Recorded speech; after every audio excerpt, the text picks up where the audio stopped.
laughing now? Who's laughing now? Hail to the Deadites! Hail to the Deadites! Hail to the Deadites! Hail to the Deadites!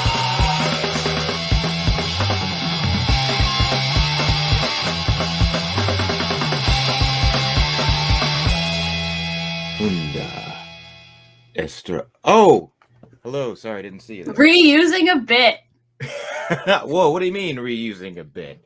In the big intro episode for the infamous Horror Network, you did that bit. I don't know what you're talking about, G. Okay. Kunda. Estrata. Montes. Oh, hello. Boys and girls, ladies and gentlemen, welcome to Hail to the Deadites. A podcast about Evil Dead fans. Yes, a podcast Evil about Dead stuff. fans. Yes. And we are part of the infamous horror family. I'm Chris with a K, and I'm G with a G. G with a G. Over to my left, my right, I'm not sure which side this is. And this is a place where we talk all about the Evil Dead, Evil Dead 2, Army of Darkness, Evil Dead the Reboot, Ash vs. Evil Dead, and everything in between, above, under, side of, all that jazz. All over the place. All over the place. All Evil Dead all the time. All the time. All over the place, like the blood and guts that you see spewed about the cabin and various environments that the characters visit in the franchise. Today, we will be having a very special guest, Graham Humphreys, best known for his artwork for the Evil Dead franchise. We'll be talking to him in a bit. But we're gonna chat about the Evil Dead franchise for a little bit before we get into that. G, real quick, I'm curious, how did you get into the Evil Dead franchise? I'll give you the bullet point form. Wanted to get into horror because I was doing film studies stuff. Watched the classics, stumbled upon Evil Dead, was told to watch Evil Dead 2 first. Watched it, loved it. Watched Evil Dead and Army of Darkness, became obsessed with it. Devoted months of lockdown to learning everything I possibly could about the franchise. Basically learned how to make a film from learning how they made the Evil Dead movie. And then I'm obsessed with it. Just everything Evil Dead is, as you can see. Love that. So how long have you? Well, real quick, how long would you say you've been a fan of the franchise? April 2020, so almost 2 years now. Yeah, I'm a newbie. You're a newbie. I didn't realize that when I first got introduced to you. Like, you could have fooled me. I would have thought you'd been like a fan since you were, like freshly born up till now. For such a short amount of time, you are a super hardcore fan. I love that. That's so cool. Thank you. Me personally, I got introduced. I'm going to be a little bit longer with my story, but I'm still going to try and condense it. I got introduced when I was 18 years old, and I'm 31 now. And so I got introduced because I love Spider-Man, and I saw Sam Raimi's Spider-Man movies, and because of those movies, through watching behind-the-scenes footage and the commentaries and whatnot, I was like, I keep hearing about this Evil Dead. Let me check this out. And I rented it at a video store, and I instantly fell in love. And I'm glad that for me, I was able to watch them in like sequential order. So I saw The Evil Dead, then Evil Dead 2, then Army of Darkness, and then I discovered the musical, and then the reboot came out, and I bought video games, and then the TV series came out, and the rest is history. And I don't have everything set up right now, but I mean, I guess you could say that I'm sort of kind of a fan, maybe not entirely a hardcore fan, but like I'm probably well on my way, I don't have any of the Funko Pops yet. Is that like all of them? You know what? I think the only Ash Funko Pop I don't have is the non-bloody version of the OG, because this is a chase variant, so this is like a limited edition one. I got lucky, and I got him on my first try. So the only one I don't have is the non-bloody version. But I believe these are all the Funko Pops for Ash. The only one I've seen like out in the wild is like a Ruby Nobi one. Really? Yeah, That's the but only one you've seen out in also a while? yeah, but I also like don't go to a ton of like Funko Pop related stores, so That I makes wouldn't. sense. Yeah, yeah, I would just say look online and see if you can find them. Like there's a bunch of stores that still sell them online. yeah. I got lucky that I found them all within like the first month of them coming out. And then like go figure that later on it turns out I didn't have to buy them anyway because Stars, the company that did the TV series, certain fans as a thank you, they sent them like a package of Evil Dead goodies, and all the Funko Pops was like one of the things that was in there. And I was one of the fans that got one of the packages from Stars. And I was like, you mean to tell me I went out and I spent money on these things and I got them for free anyway? No. But That's it pretty was lucky though. interesting. Yeah, it was. I was very, very happy and excited and grateful to Stars for doing that. Yeah. So I gotta know, which Evil Dead is your favorite if you had to pick one? It's hard to say. I love Evil Dead 2. If someone asked me what my favorite horror movie is, I would say Evil Dead 2. Okay. But I'm a filmmaker, so I appreciate the craft that went into the Evil Dead, like the original, and then knowing all of what the cast and crew went through and then watching it just makes it so much more special. Like, you know, that one scene that's out of focus? Oh yeah. I love watching the movie with people for the first time and being like, do you notice anything off about this? And they're like, no. And I'm like, actually, it's out of focus. That's hilarious.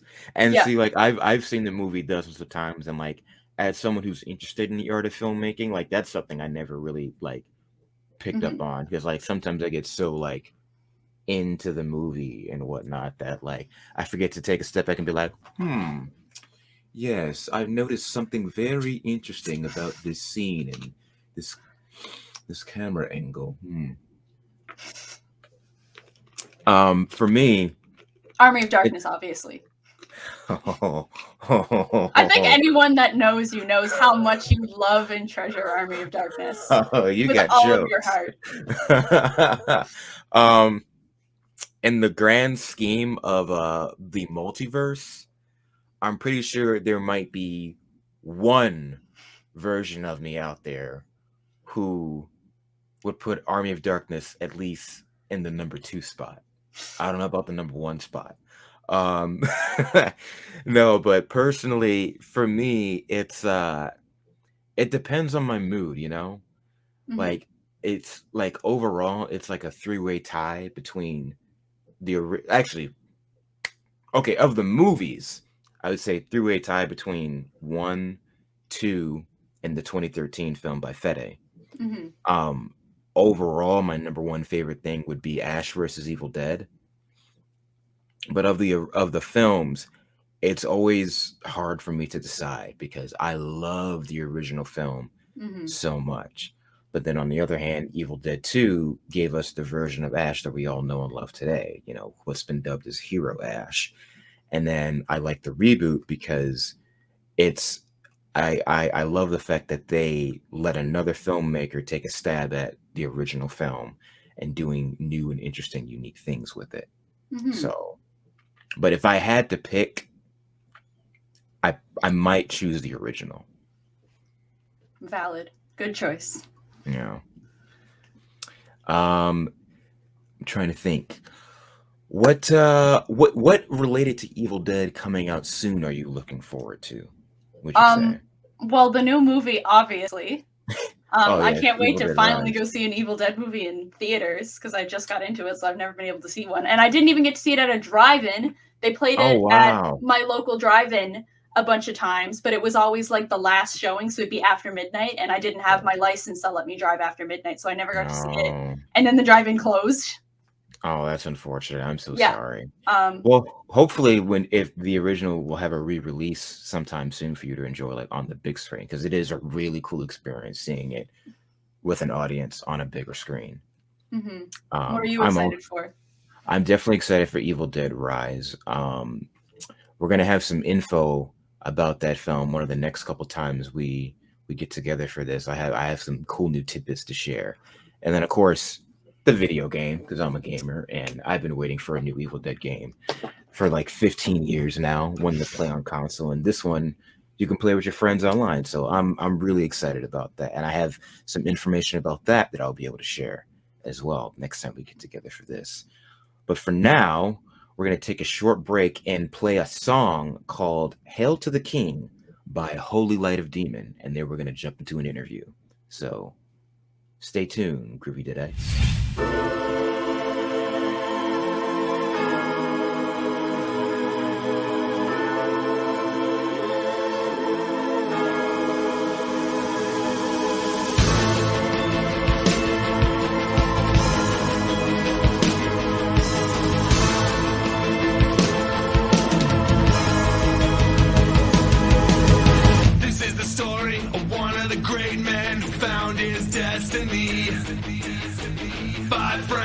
Michigan State went down to Tennessee to a cabin in the woods for the weekend. But let's not forget, they released a Candarian demon and Linda lost her head.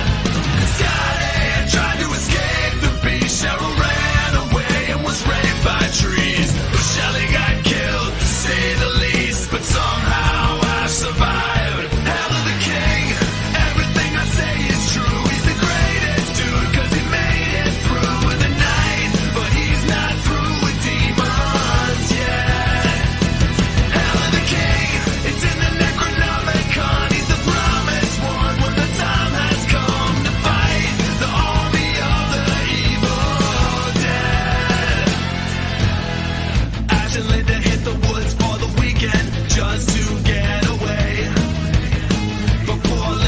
Possessed by a demon, it made her do ballet. The other folks locked Ash in the basement, thinking that it would be better. Just think of all the things Ash was faced with: the lamp and the deer and Henrietta. And the evil claimed his hand, so he lopped it off just to take a stand. Replaced that hand with a chainsaw, and then he said, "Hail to the King. Everything I say is true. He's the greatest dude, 'cause he made it through the night. But he's not through with demons yet. Hail to the King. It's in the Necronomicon. He's the promised one when the time has come to fight the army of the evil dead."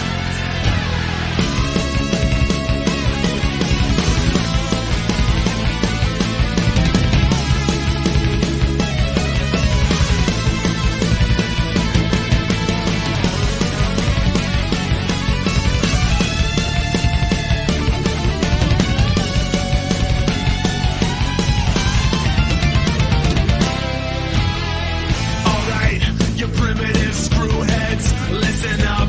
This is my boomstick. The wise man recognized our hero and sent him on his quest. But he misspoke the words he was given, so the dead returned to the living. Evil Ash led the army of darkness, and Sheila was possessed. But he's the promised one from the prophecy. He created this monstrosity, but he fought back with technology in his own way. He's the king. Hail to the King. Everything I say is true. He's the greatest dude, 'cause he made it through the night. But he's not through with demons yet. Hail to the King. It's in the Necronomicon. He's the promised one when the time has come to fight the army of the evil dead. Hail to the king, baby. The king, baby. The king. Alrighty, so today on Hail to the Deadites, we have a very special guest. We have Graham Humphreys, who is known for his amazing and spectacular artwork for the Evil Dead franchise. Welcome to the show.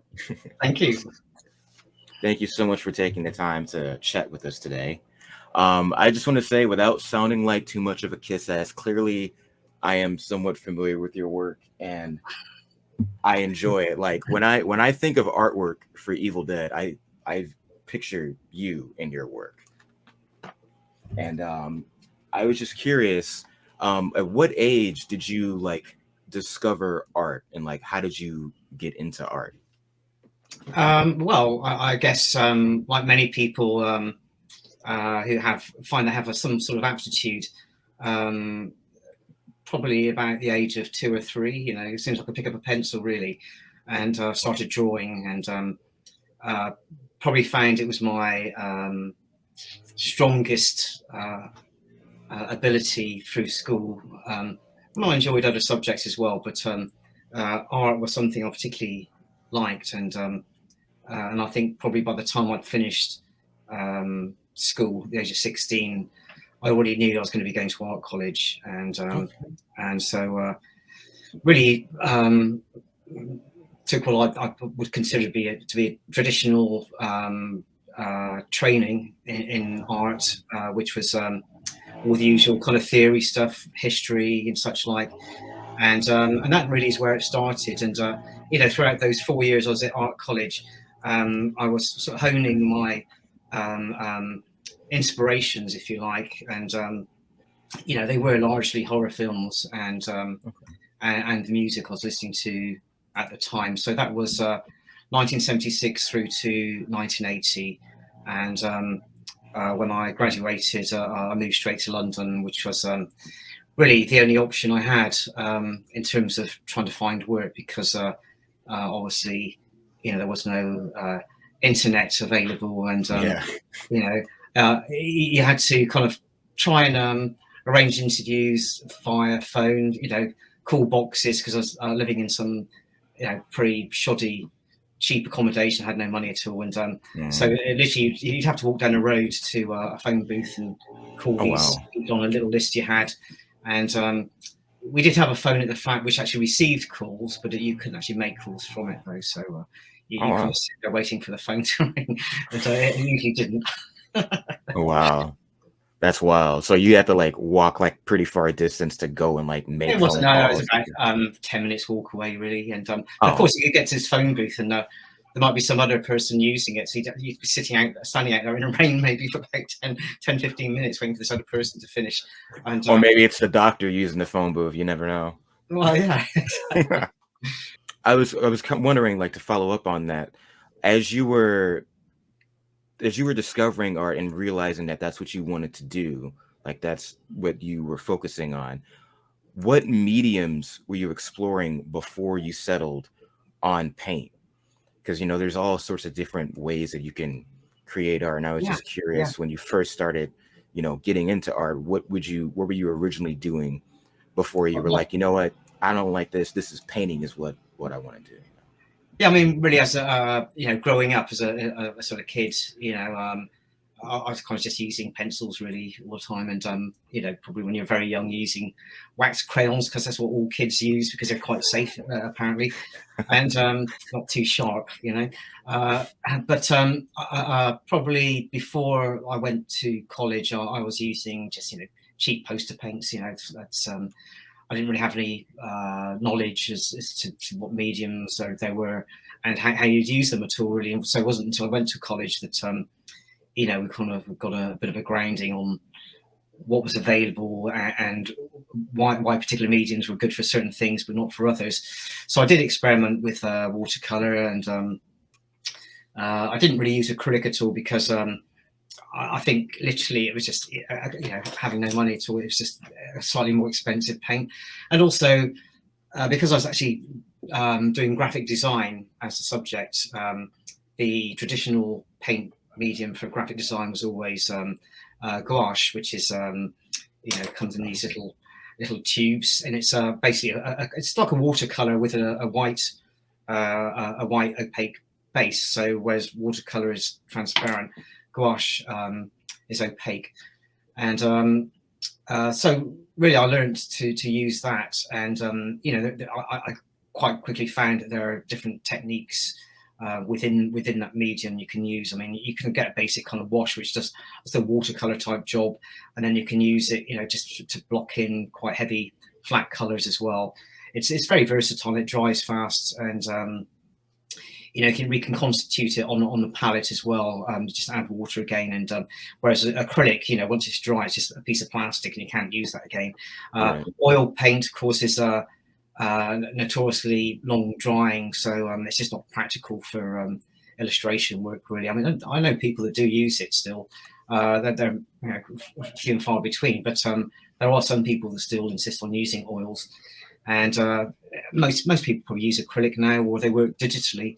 To be quite honest, I mean, there's not many people using gouache as far as I know, but because it works for me, and it reproduces very well, you know, it's I've never had any issues with reproduction on terms of how the artwork looks, and then the final printed version. I mean, to me, it's kind of a pretty authentic representation. So for that reason, you know, I see no point in using anything else, really. I mean, I did use coloured crayons for quite a while, just purely crayon work, because you could get some quite intense colours, but you could never really get a huge depth of darkness in there, and you know, they could be quite messy to use, to be quite honest. And I did use a mix of crayons and oil pastel and gouache at art college, and actually The Evil Dead, which is quite an early piece in my career, that has a certain amount of oil pastel use as well. Okay. But I abandoned that after a while because it was messy, and you'd have to spray the surface with a fixative, and that could sometimes just affect the depth of colour, and actually take it away from what you'd originally created. And it was, you know, just quite messy. The other thing is, because I was using oil pastel underneath the gouache as well as over the top, it meant that the paint could flake away from the oil-based surface quite easily, and you know, that was just really not a practical thing, really. So I learned just to stick with the pure paint medium, and you know, it's some people find it quite hard to use. It's difficult to maintain pure colours when you're mixing stuff. You know, it's like, I think if you don't know what you're doing, every colour just turns to brown, basically. So you have to know what you're doing, and you know, there are things you do, like you constantly change the water you're using, so you're not using dirty water all the time, and also the choice of pigment is quite important. I've got literally a range of only about 7 colours, and that includes the white and the black. Because I found I didn't need to buy anything else. Also, these are some of the more permanent, stronger colours, which means that they don't fade in time at all. I mean, everything I painted right at the beginning of my career in 1980s still looks exactly the same as the day I painted it. The colours haven't faded at all. Oh, wow. And that includes the Evil Dead painting as well. I wanted to piggyback off of something you said earlier about the color palette, because like I've noticed in a lot of your work, you use a lot of like reds and yellows and greens, and I was curious, like, what made you decide on using those specific color? Oh, the screen's bigger. I guess I'll show this again. Yeah. It's important because on that particular job, I mean, you know, the colors are chosen according to the job and what purpose it has to, you know,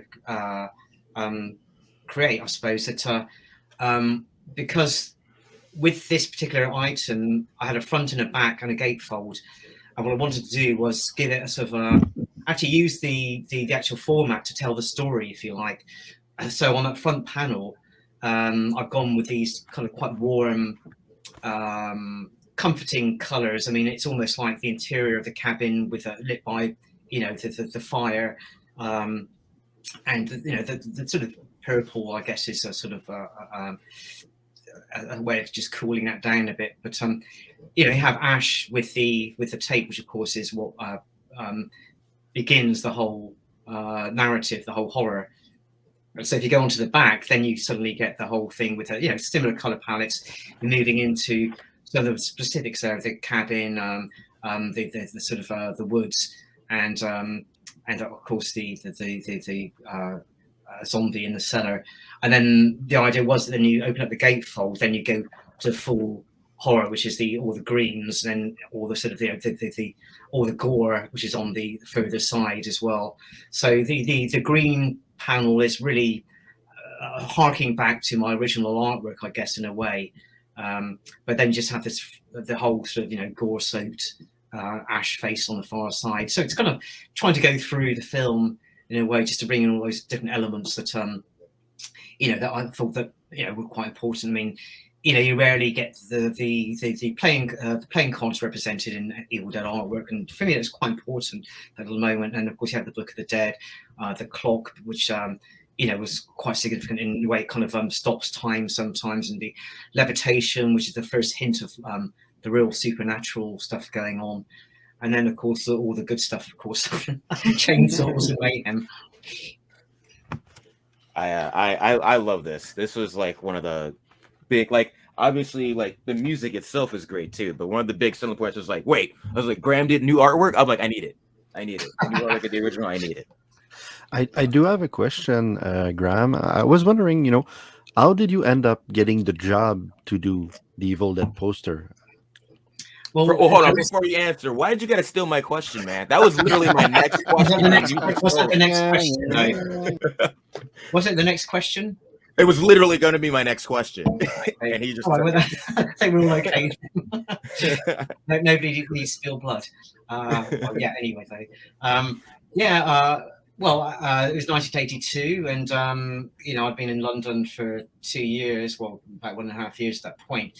So I was still, looking for work and finding my way around, and all these things happen by chance and coincidence and stuff. You can't plan stuff at all. So it was just a chance thing that somebody had told me about Palace Pictures, who are a brand new company, and they've been formed out of the back of London's most successful and notorious independent cinemas, the Scala Cinema, which began in a basement in Goodge Street, just north of Oxford Street, and then from there moved to a bigger premises, a whole cinema up in King's Cross area, and which is probably where most people would have gone to the Scala. I think I went to the Scala Cinema in its basement for probably about a year before finally before I actually moved to King's Cross. So I was lucky to experience those early some of those early kind of memories, I guess, of the Scala Cinema. For instance, one thing that I do remember was it had a fantastic jukebox in a bar area, which was all the sort of music I loved. It had a bit of mix of kind of like classic dirty rock and roll with a lot of punk rock and some of the early goth stuff that's coming out at the time. So you had Joy Division, Elvis, and Season of Banshees, and all these other bands on there.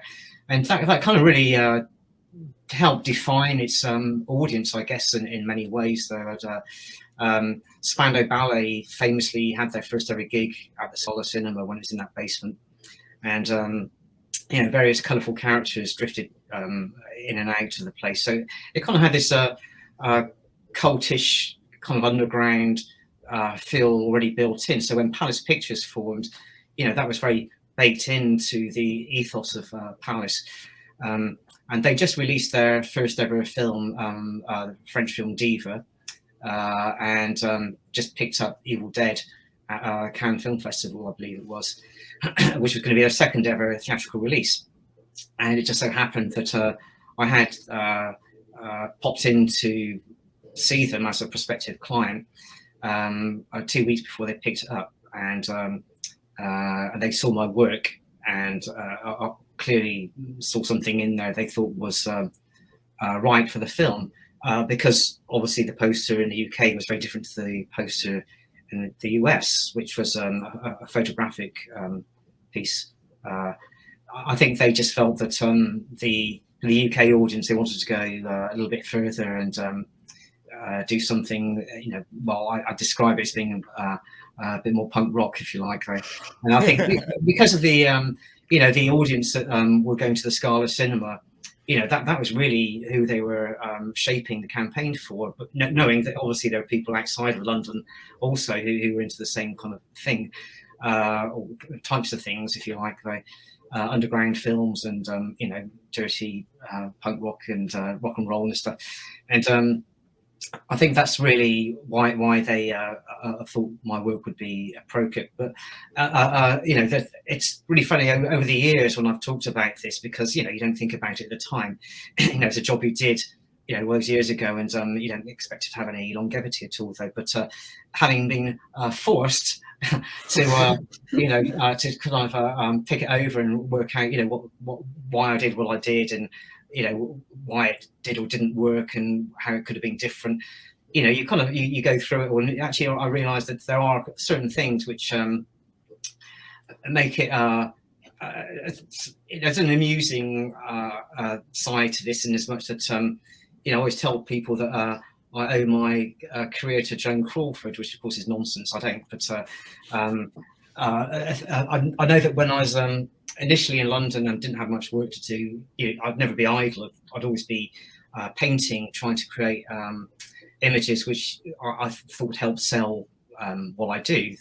My sort of aesthetic, if you like, though, which was all about colour and the types of influence, etc. And I think one day I think I must have seen the film Berserk, and also one of the other. I think there were 2 William Castle films she did, and Trog, of course. And it seemed to me that at the end of her career, she was doing these kind of quite terrible, but entertainingly so, horror films. And I thought it'd be quite good fun just to cast Joan Crawford in these 2 kind of little mini posters, if you like, made up posters. So one of them was like a sort of a bogus sort of science fiction film called Planet Claire, which is based on the B-52 song. So Joan Crawford in this kind of space outfit, and there's a rocket and a Saturn, and some other sort of bits and bobs. And then the other piece was Joan Crawford as a sort of vampire character with sort of bats caught in her hair. And it was those 2 pieces that caught the attention of the guys at Palace Pictures. And so it was particularly the vampire Joan Crawford. And so on the basis of that, that's how I ended up doing The Evil Dead. So I can thank Joan Crawford. That's awesome. Dude, I love that that original piece of yours for the original film. Like no disrespect, obviously. Well, I have a lovely surprise for you. And here it is. Oh yes. Oh my god. It's Oh my gosh. It's one of the few pieces of that era that I've actually kept, Oh and my God, continue wow. to. it's gorgeous. I mean, there's a lot of oil pastel work in the gouache as well, though, and it's hard to see here, but I scribbled lots of oil pastel under the surface, and then painted over the top, and then scratched away the paint to reveal the bright oil pastels underneath. So that was the technique I was using at the time. But as you can see, it's not a big piece of artwork, and it's quite crude, but it was kind of an attempt at getting a kind of sort of classic trashy B-movie look. I was kind of looking at posters from the 1950s and 40s, and kind of picking up on some of those colours. I think I'd even said to Palace Pictures, if you could find a really bad printer to print the poster, that would just as well. They actually found a good printer, but it was an idea anyway. Yeah, I mean, everything you did is very effective. I mean, because obviously the movie is 40 years old now, and that image is still as iconic, if not more iconic, than the original poster, at least to me anyway. I love the original poster, but I love I know I'm sounding like a kiss ass, but legit I love what you did for the original film more than the poster behind G back there. I just think it's so cool, and it's I've been trying to find a t-shirt of it. The only t-shirt I was able to get is for Evil Dead 2. But we had that issue that nobody kind of thought about it at the time, and of course it's very obvious now, but for some reason it didn't seem to occur to anybody. I don't think with all respect to Palace Pictures, I think that they're very much finding their way in the business of film distribution, and commissioning posters was not something they'd really done before. And they told me when I went along to the initial meeting about the Evil Dead how the artwork for the first release, Diva, which is an airbrushed piece of work, they'd left it in a pub somewhere apparently. So that gives you a measure of the professionalism. Oh wow! But, yeah, that's funny. Yeah, I've forgotten what the question was now. It wasn't a question. It was just a comment on like me like gushing over like your art for the Oh the yes, I know original where I movie. was. Okay, one of the things about Evil Dead was that, and it was a new thing, untested in the UK at that time. It was going to be the first ever theatrical release. It was going to have a simultaneous VHS release as well. Oh, okay. Usually they had a holdback, which would be a number of years. To get a video of a film, you'd be waiting, literally 5 years as a rule of thumb.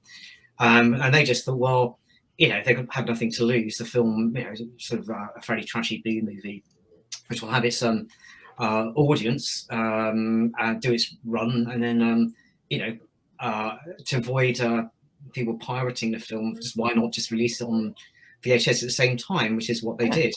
And so, of course, the problem was that we created a quad poster, which is absolutely not a VHS portrait format.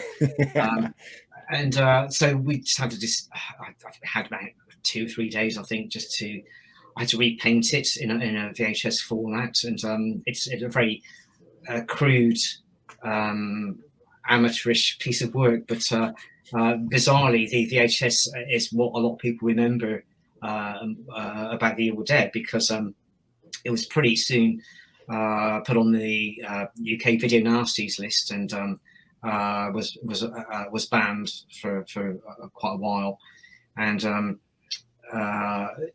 that reason, the sleeve, I think, had a bit of notoriety. I think perhaps because it looked quite crude, it kind of had the sort of feel of a sort of snuff movie in a way, though. And so yeah, the VHS artwork, I have no idea what happened to it. I never saw it again. It was delivered to the printer and just disappeared. That's why I really held on to the quad artwork, because it's quite valuable in terms of not monetary or anything. It's just that as a piece of artwork for me, I know that was really what started my career properly. Although I had done other work, that was the piece that kind of helped define what I do now. So just for nostalgic reasons, I just like to hang on to it. I did sell the Evil Dead 2 artwork and other bits and pieces from that era. Yeah, there you go. But you can see with Evil Dead 2, that was very much trying to stick with the format of the original quad, with the sort of the title as illustrated, as a central part. So rather than the tapes holding it together, it's the Book of the Dead holding it together, just to take the narrative a bit further. And I do remember, painting it very well, actually. I was working from a studio space in Brixton, South London, and which I was sharing with some other illustrators at the time. And I remember getting a couple of people to do some of the poses. That I think the hands are actually taken from Polaroid pictures of my own hands, and I got one of the other illustrators to do the hand wavy pose as well. I just took a Polaroid of that for my reference, and so yeah, we had good fun doing it.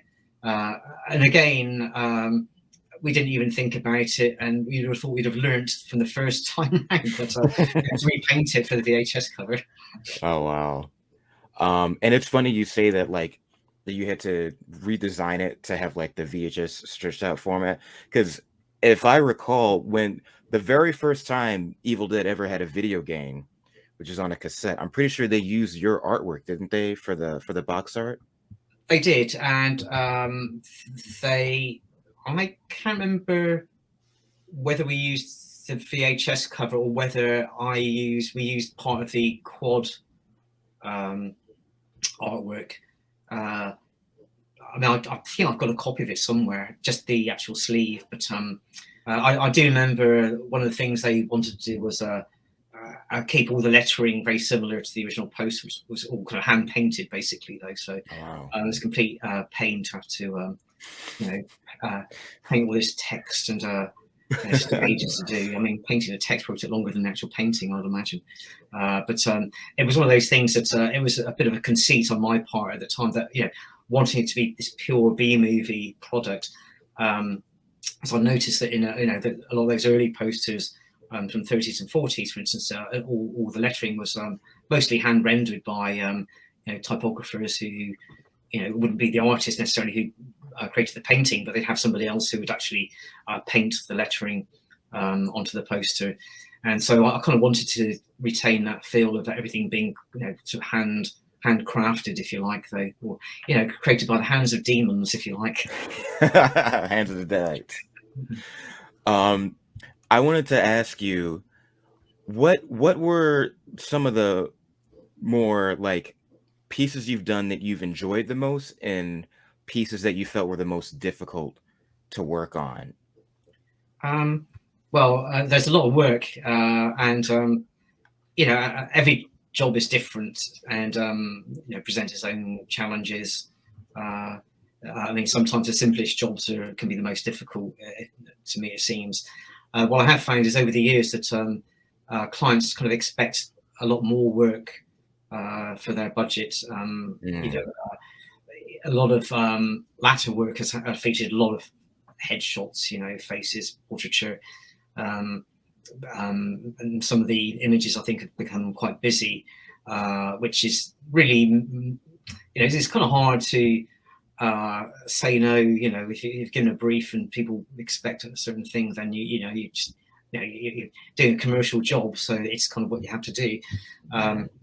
But I think the poster I did for Freddy's Revenge, which was the upright portrait poster, is a piece I'm still very happy with, I think, and I've never looked at it and thought I'm a bit embarrassed about that, which is what I feel about most jobs I've done. But for some reason, I think it worked quite well, and I still have that artwork here as well, tucked away somewhere. No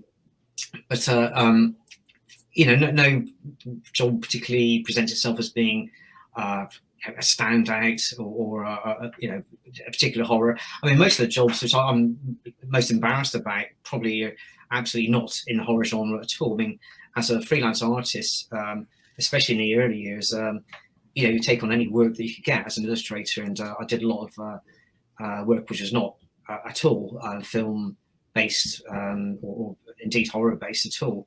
A lot of educational book illustration and advertising stuff, whatever came along. Really, a lot of cartoon work as well.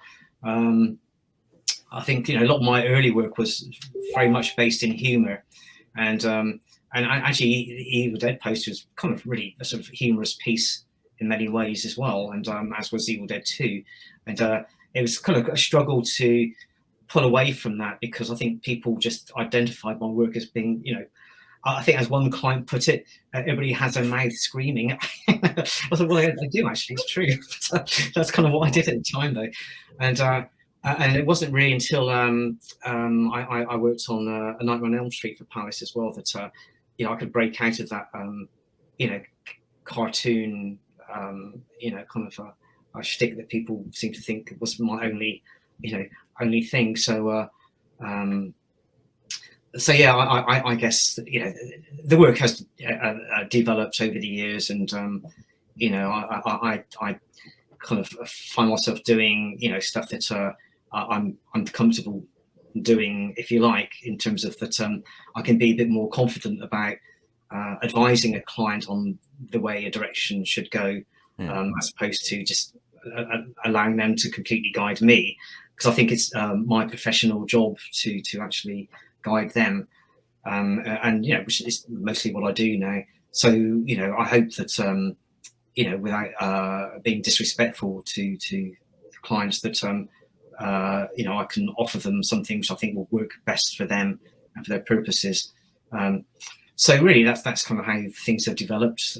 I mean, other than that, I mean, what I absolutely try not to do is be in a sort of comfort zone all the time. That every job I do is learning a new thing, and whether it's just kind of on way you compose images, and the way you tell stories, and the way you use color. It's all, every job is a progression, I hope, and that's what it's supposed to be.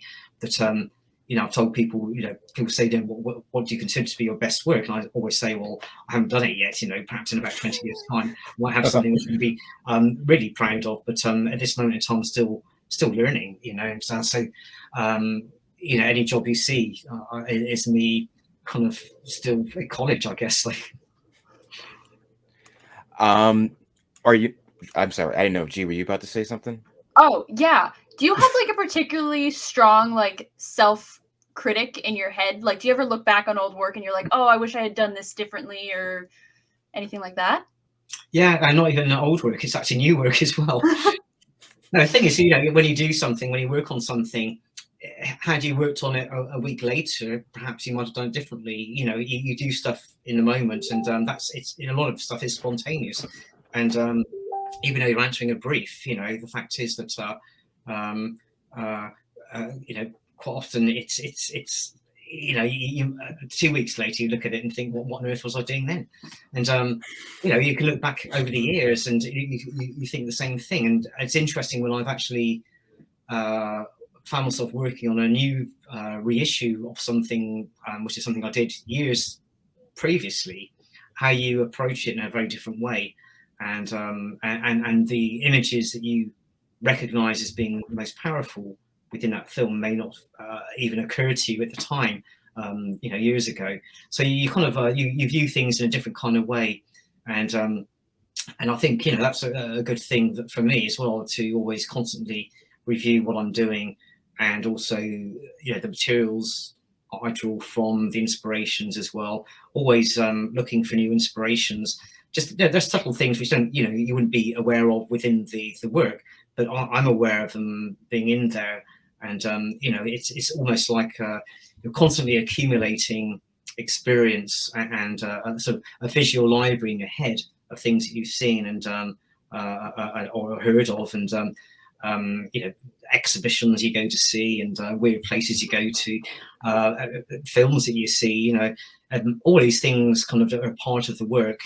And you know, it's kind of, for me, it's kind of my life in a way, though, that all my work is actually a distillation of you know, the things that I've lived through. That's really cool. That sounds a little bit heavy, wasn't it? No, that was it. I mean, it was deep, but yeah, but I like also pretentious. It wasn't meant to be. It did not come off that way at all. You're fine. I was curious, as an artist, what do you do if you get, like, you know, like, you've heard of writer's block? Do you ever get like artist block when you're working on stuff? And like, what do you do to get past that? And I was curious, do you have any advice that you would give to other artists that are looking to get into a field similar to you, in terms of like working for big name companies or getting jobs working on movie posters and stuff like that?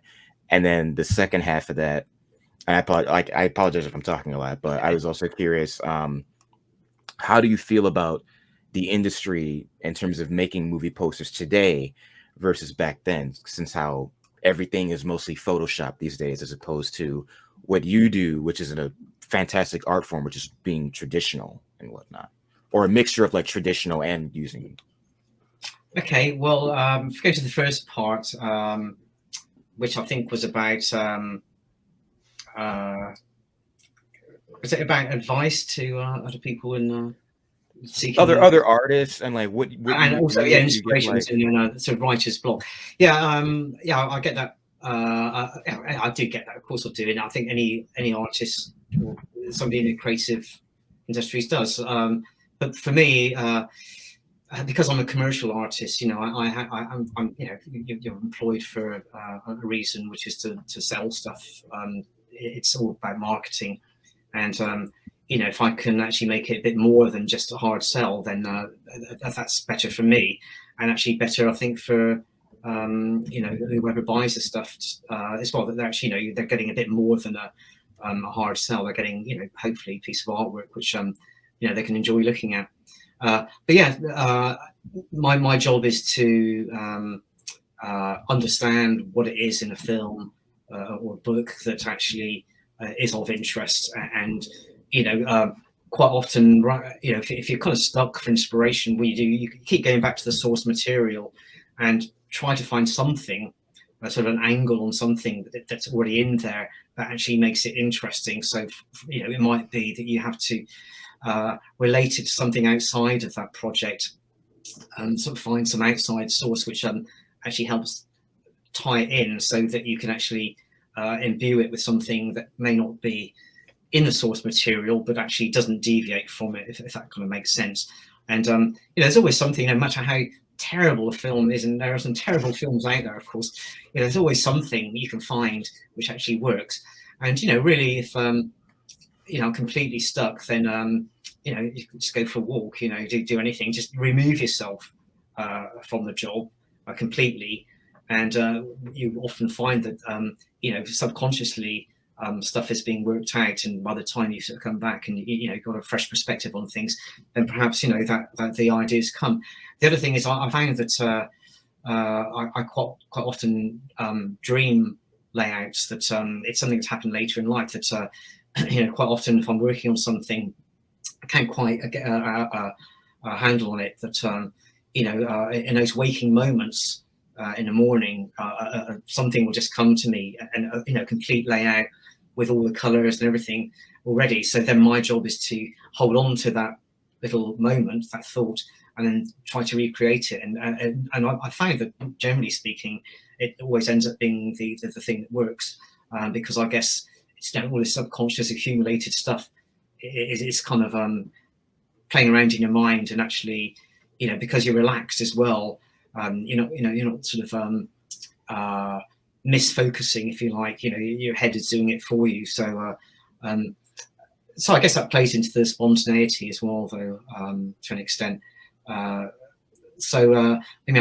can't tell everybody to dream their ideas, because it doesn't work for everybody, of course. So, but there are ways and means. And I think one of the things I've always taught at college was that if you, for instance, if you want to be somebody who does horror film posters, which is kind of basically what I do, that actually you don't begin by just focusing on that. What you have to do is understand that you need to do other things as well, because all of that becomes a part and parcel of what you do later anyway, though, that all the jobbing stuff I did in the early days all really helped me focus what I do now, that rather than just focus on the good bits, it's actually you actually also focus on the peripheral dull stuff, because actually quite often the dull stuff is needed to actually make the good stuff look better, if you like, though.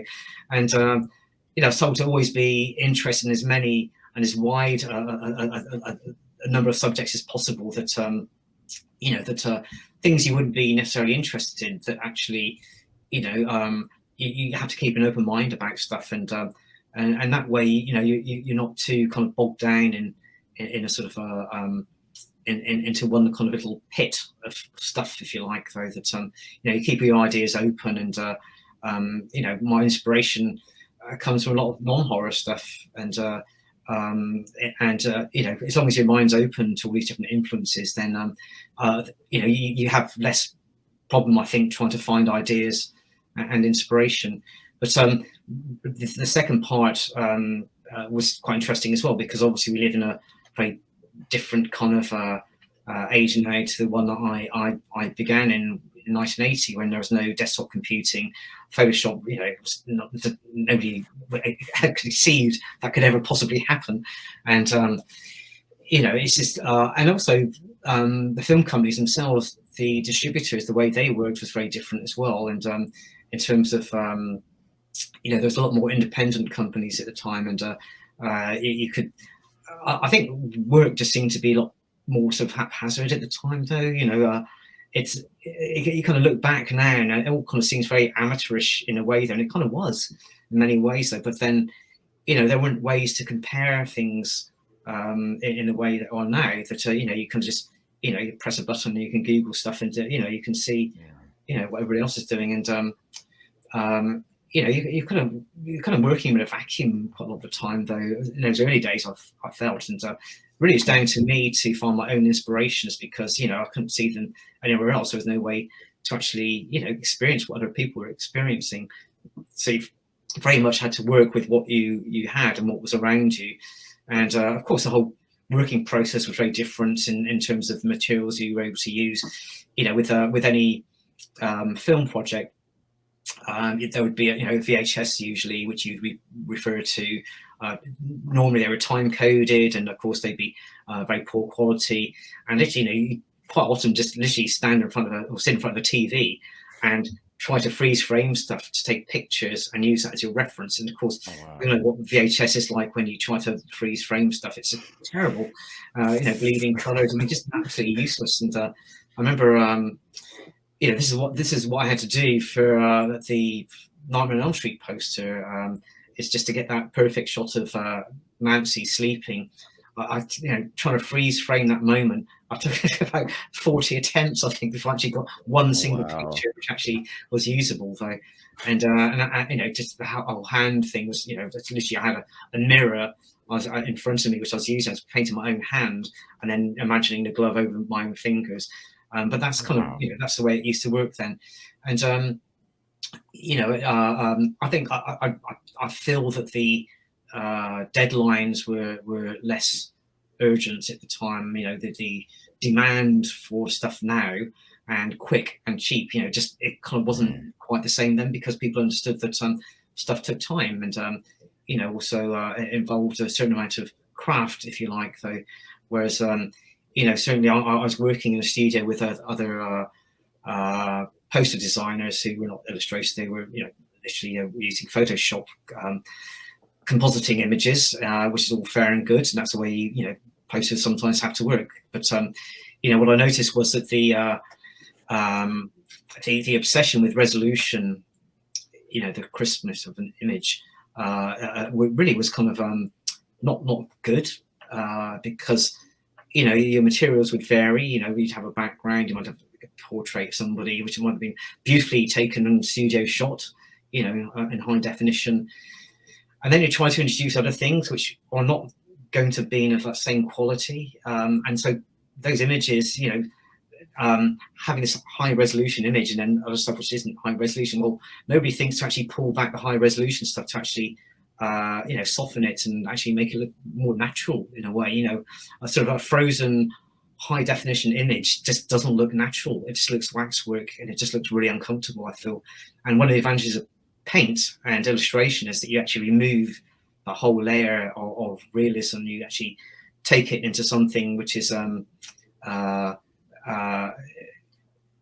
of more dreamlike, I suppose, in a way. There are probably better ways of putting that, but it's not a literal representation. And I think the tendency for stuff to be so literal and highly defined just misses the whole point of a poster experience. Really, you're trying to you're trying to sell a moving image ultimately, something which has many parts, which loosely might be it can be defined as a beginning, middle, and end. But they're all very different to each other. A film poster has to somehow capture all of that motion in a single image, and to me, a very frozen high definition image isn't really doing that at all. You're getting no sense of movement or narrative at all. You're just getting this frozen thing, which it could well be a frozen corpse, but you're kind of looking at kind of waxwork figures, it's Magnum two swords, it's just not, it doesn't feel organic or natural at all, though. And that's why I think illustration still has a place, because certainly at the point where Photoshop became available to people like myself as well, that was a good 10 years where there was no illustration work really being commissioned for posters, and VHS covers as well. I had a whole period of time when I was doing no illustration work for film or VHS at all.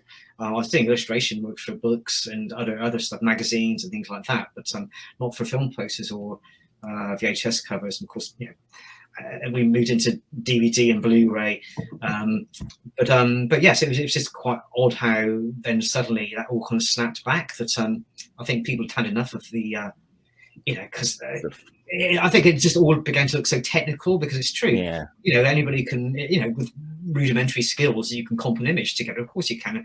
Anybody can do it. And but that doesn't mean to say actually you've understood composition or color or narrative or anything like that at all, though. And just because you've got an image on there, it doesn't mean to say, well, that's the job done. It isn't. So that's just the imagery is one thing, but actually how you actually build on an imagery to make it something different, to actually give it some sort of life and meaning, it's a whole different thing.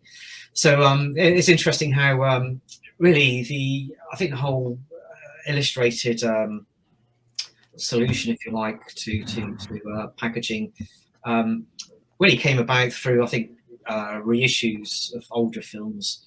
I mean, certainly when I did my first job for Arrow Films here in the UK, I think it was for a reissue of Slaughter High, and the thinking of the client was that me being somebody who had worked in the industry in the 1980s, early 1980s, trying to hark back to that sort of golden age, if you like, of video, it seems appropriate to them that they should get somebody from that era, if you like, to actually create some new artwork, which really kind of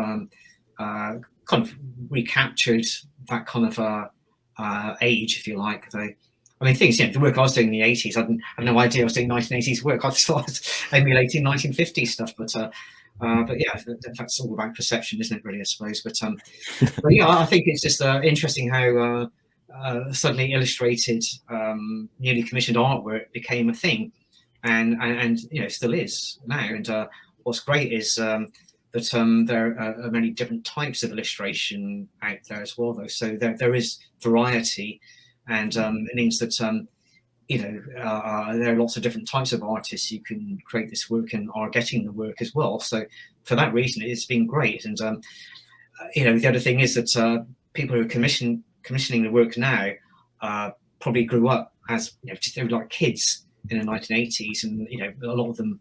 I mean, I meet directors all the time who say, I remember seeing your work in a video shop, when I was a kid. It was like the forbidden fruit, if you like, because there were inevitably horror films which they weren't allowed to see, but they kind of did one way or another.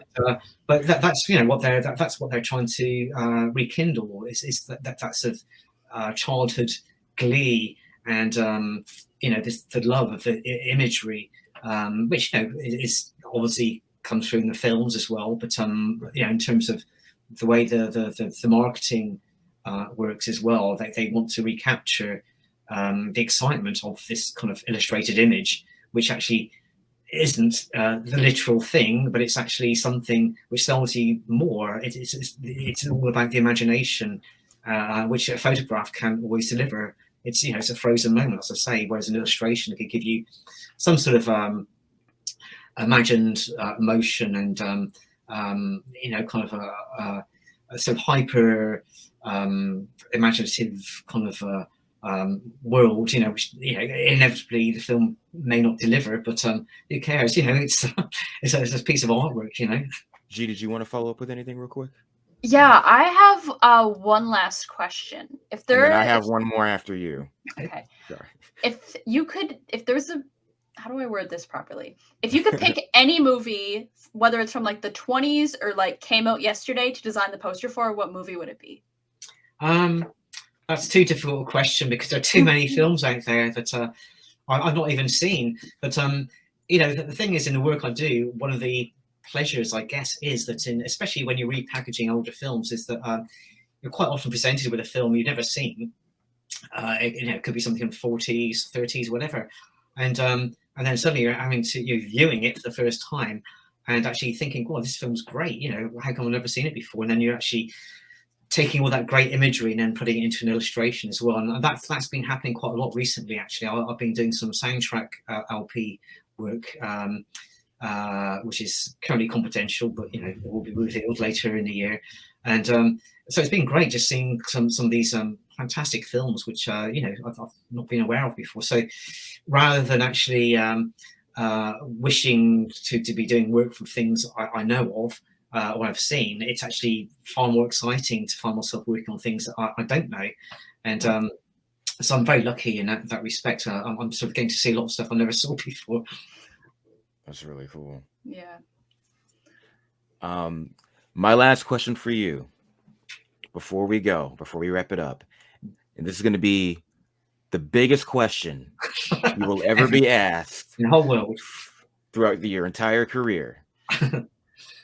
Which Evil Dead is your favorite of the original timeline, whether it's Evil Dead 1, Evil Dead 2, Army of Darkness, or the TV series Ash versus Evil Dead? Well, that should be a tough question, but it isn't really, because I think it has to be the first film.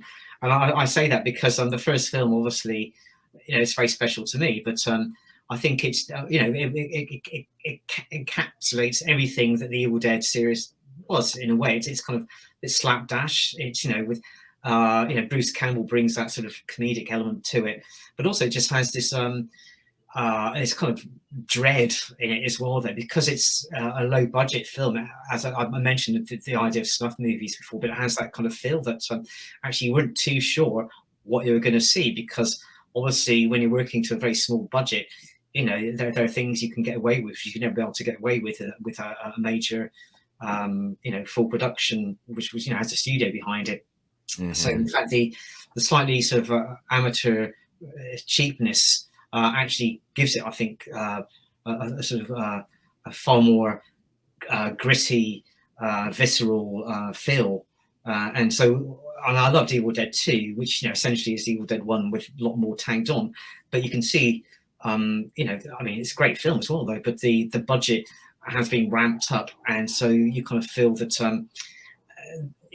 it didn't feel as dirty, if you like.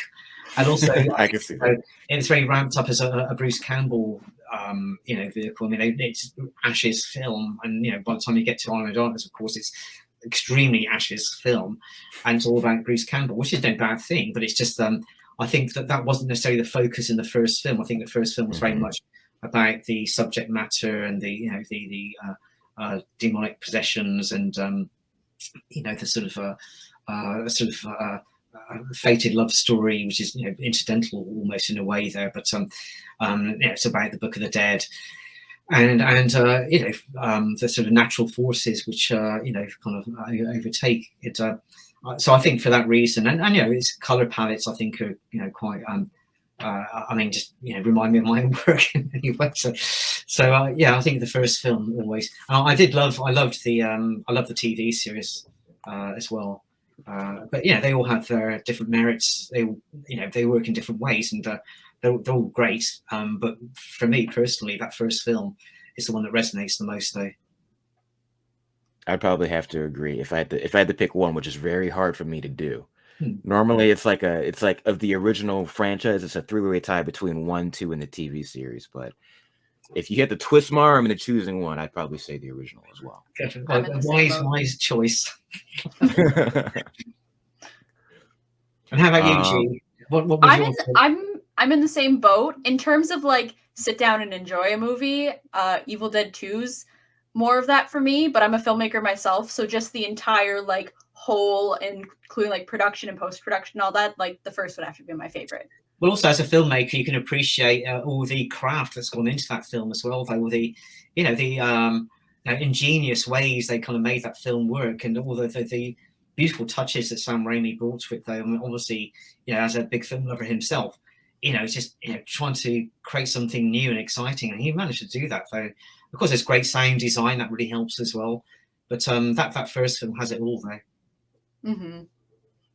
Fully agreed. I guess that was 5 minutes. So, Graham, I just want to say thank you so much for joining us and taking your time out of your day to discuss with us. It's been a huge pleasure. Time out of your day because it's my evening now. So. I'm sorry, repeat that. Yeah, it's about what was it? It's about 9:15 in the evening now. So wow. I'm happy and relaxing. So a glass of wine. Get your glass of wine. Yeah. This was so great, and we'll probably get a chance to talk to you a little bit more after this. But I believe for the actual like broadcast part of it, I think that's all the time we have. Yeah. So thank you so much for joining us. It's been an absolute pleasure. It really has. Thank you.